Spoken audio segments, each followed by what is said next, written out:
Docteur Placide Agbo, bonjour. Bonjour. Vous venez de l'hôpital de Jossigny, je crois, c'est ça? L'hôpital de Marne-la-Vallée à Jossigny, voilà. dans le 77. D'accord, alors je vais vous laisser vous présenter un petit peu plus. Dites-nous qui vous êtes et ce que vous faites dans la vie. Je suis pédiatre de formation. Je travaille dans le service de pédiatrie de l'hôpital de Marne-la-Vallée à Jossigny. Je m'intéresse par ailleurs à la rhumatologie pédiatrique. J'ai fait une formation de rhumatologie pédiatrique. J'ai travaillé avec Anne-Marie Prieur, qui est notre référente à tout. Je travaille avec l'équipe du professeur Pierre Cartier à Necker. J'ai des vacations à Necker et puis je suis des patients atteints de rhumatisme inflammatoire à l'hôpital de Jossigny. Je travaille encore en collaboration avec l'équipe du professeur Cartier à Necker. Alors aujourd'hui, vous venez juste de faire une présentation autour d'observations cliniques pour illustrer le retard diagnostique de l'arthrite juvénile idiopathique. Qu'est-ce que vous pouvez nous en dire en quelques mots de cette présentation? Alors, il faut savoir que l'arthrite juvénile idiopathique, ce n'est pas une maladie, ce sont des maladies, ce sont des pathologies rares. On avait dit qu'il y a 1 sur 1000, on a à peu près 4 à 5 000 cas en France. Il faut...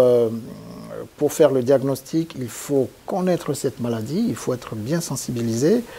Il faut reconnaître qu'aujourd'hui, il n'y a pas beaucoup de professionnels qui sont sensibilisés à cette maladie. Et donc, il y a beaucoup de retards diagnostiques ou d'errants diagnostiques.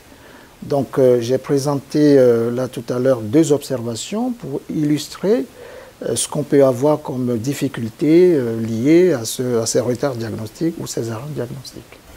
Alors justement, d'année en année, on a l'impression qu'on entend toujours parler de retard diagnostique, d'erreurs diagnostiques. On a l'impression que la situation ne progresse pas, que les professionnels de santé sont insuffisamment informés autour de cette maladie.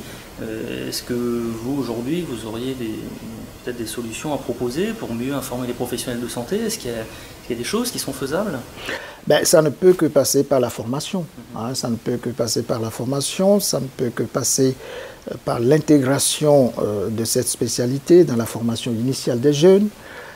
Ça ne peut que passer par des associations de parents d'enfants malades. Ça ne peut que passer par des réseaux. Donc l'association Nous avons Courir, Courir qui est en train de faire un travail formidable. Nous ne pouvons que les encourager. On vient de créer un réseau, en tout cas pour le moment en Île-de-France, qui est le RESRIP, qui est un réseau qui regroupe tous les professionnels de santé qui interviennent pour ce qui concerne la prise en charge du rhumatisme inflammatoire de l'enfant, partant du médecin, kiné, psychologue, ergothérapeute. Même l'éducation nationale doit être impliquée pour pouvoir porter cette parole sur la sensibilisation concernant cette maladie. Et c'est comme ça et comme ça seulement qu'on peut progresser. Voilà. C'est vrai qu'autant on entend parler de diabète comme une épidémie parce que ça concerne des milliers, des centaines de milliers de gens, autant cette maladie, vous l'avez dit, ne concerne qu'une minorité de patients. Et la recherche est certainement très restreinte et l'information est très restreinte aussi, certainement de ce fait-là, qui est très très peu de patients qui en souffrent. Ah, mais effectivement, pour faire la recherche, il faut que tous les professionnels qui interviennent dans la prise en charge de cette maladie rare puissent se mettre ensemble, parler de leur cas, de leur cohorte, demander effectivement au laboratoire d'aider effectivement à la recherche, d'aider les associations de parents d'enfants pour qu'ils puissent de leur côté informer, sensibiliser tout le monde afin que tout progresse dans le bon sens. Docteur Agbo, il ne me reste plus qu'à vous remercier d'avoir participé et à très bientôt. Merci beaucoup. Merci. À vous.